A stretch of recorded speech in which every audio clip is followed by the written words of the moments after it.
each community on earth. If you take that away and try to distill us just down to white folks, we'll be like Europe, an aging, slowly dying former empire. They spitting up food, honey. They don't wash their hands. They're not washing their hands. Ashley, get off They the spitting in the property. food. They're not washing their hands. Girl, I got it. It's going. Get me outside. I'm outside every day, and you're got all these other people just sitting there looking fucking stupid. Just looking fucking stupid. I'm getting my fucking ride so I can go. And I'm filing a fucking complaint. All y'all white ass fucking people sit me outside. Y'all do that shit all the time. I don't care. What is the police supposed to do? The fuck? What the fuck is the police supposed to do? The Roman Empire didn't survive because it didn't have enough strength in its diversity. It suppressed its diversity and it died.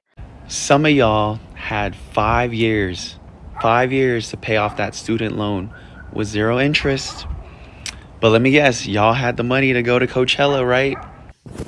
Well, probably not. They had the available credit, though. So today Trump started talking about how he's going to force us to start paying back our student loans by garnishing our wages. I didn't borrow a goddamn dime. I was 17 years old. My mother forced me to take out that loan, and if I didn't, she was going to throw me out and make me homeless. The boomers should have their goddamn retirement accounts and Social Security checks garnished for forcing college onto us, forcing us to take unsustainable loans. It's just screwed up. Here's the thing. It's called accountability. If the U.S. wants to be the Roman Empire, keep voting the way you're voting, y'all. Keep voting for people.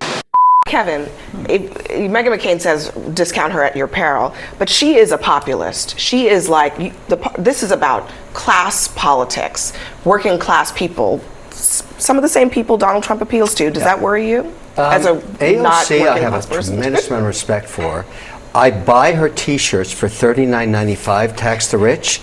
They're very popular in Miami Beach. I wear them, and I sign them, and I give them to people. She has an 82% margin on that, proving that inside of every socialist is a capitalist trying to get out. But however, I would say this about her.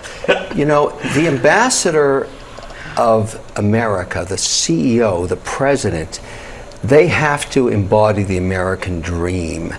That's their number one job. Our number one export is not technology or energy. It's the American dream. People come to America to achieve the American dream. She embodies the American nightmare. And so she could never, ever, because she doesn't believe that people should succeed in wealth. Recently, Kevin O'Leary, Mr. Wonderful, Shark Tank investor himself, and he stirred up some heat on CNN, claiming AOC's pushing a socialist agenda that's the opposite of the American dream, calling it the American nightmare. He says she doesn't want Americans to build wealth and succeed. And, well, let's talk about that. Let's talk about a real nightmare that hits too many Americans at age 65, trying to navigate the maze of Medicare enrollment. You're dreaming of a secure retirement, but instead, you're waking up to a headache of deadlines, plans, and penalties. The American dream shouldn't mean losing sleep over Medicare, and that's where those enrollment periods come in. Miss the initial enrollment period around your 65th birthday or the annual enrollment period in the fall, and you could face higher costs or gaps in coverage. And nobody wants that nightmare, do they? But here's the good news. You don't have to figure it out alone. Our partner, Chapter, is here to guide you through every step, making sure you get the coverage that fits your needs without the stress. So don't let Medicare keep you up at night.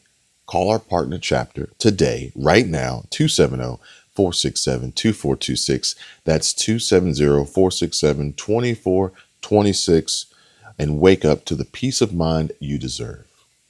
And so what do you see in a crash in the markets, in the polling, and in Musk leaving? Oh, Musk. Let me start. You know, there's that old saying, I think it started with Mark Shields. Let me apply it to Mark. So Elon Musk and Donald Trump go into a car wash with the top down.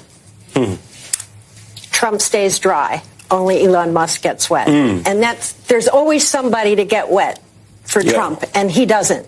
He usually just gets right through. However, I think he got by January, February, but then it began catching up with him. Yeah. Thank God he has the Treasury Secretary, Scott Bessent, or where would we be on tariffs? Because about the market, it goes down, and then you know it's going to come back up because somebody's going to rescue him, like the Treasury Secretary. No, you know, terrorists aren't, this isn't something we're going to do. We have 90 days. We're making these other agreements. Don't worry about it. Market goes up. How long can you keep doing that without actually showing something? Well, exactly. And I think you're speaking to the fact that, you want water into wine, right? You do, yes. You want turn into gold. We call it, yes. Rich Lowry, remember, conservative. Yeah. He basically says that Trump is the opposite of that it's wine into water. Or if you remember the great philosopher Biggie Smalls, who said, I went from ashy to classy, I went from negative to positive, and it's still all good. Lowry now writes, this is in the Conservative magazine, it's hard to think of another example of the president changing the momentum of his administration from positive to negative, reverse Biggie, so quickly. Usually presidencies are rocked by events. Hostage crisis, war, inflation that's uncontrolled. Here, he says, nothing has been done to Trump. He did it all to himself. He was the event. You think this is going to help MSNBC relate to a completely different audience by quoting lyrics from Biggie Smalls? It was all a dream. I mean, it's a nice try, I guess. But at this point in time, they'll probably try anything, really, if you think about it. How about this one? The new hoax just dropped. Trump broke the rules and stood out by wearing a blue suit to Pope Francis's funeral. Dun, dun, dun. And we see our commander-in-chief here, DJT 47, standing out in his blue suit. Oh my God, what a fashion faux pas. How dare he, and at least from what I can see, 20 to 30 other people do the same thing.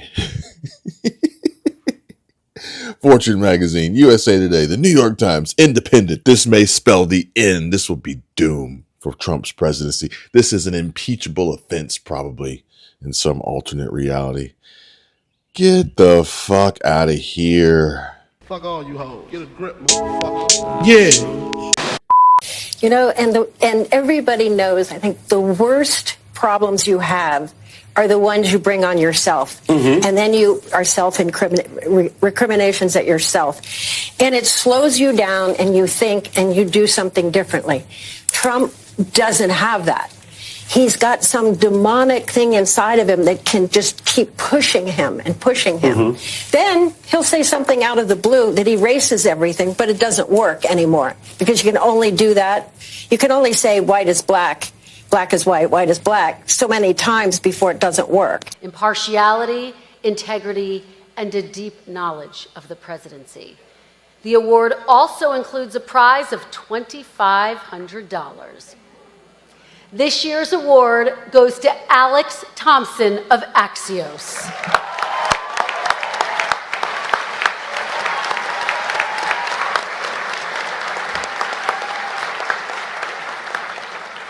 The judges said Thompson's aggressive reporting on President Biden, especially leading up to and after the Trump-Biden debate, revealed the president's cognitive decline was impacting his ability to do his job, information the White House tried to conceal. Ladies and gentlemen, the White House Correspondents Association is pleased to give the Aldo Beckman Award to Alex Thompson.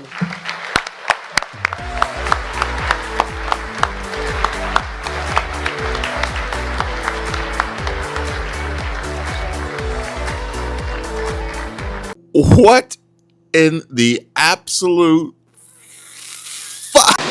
Exactly. And now that he's in, and the markets are saying he's at 40%, and the market's still down, and it's going to take a long time to get back to where it was before he started this.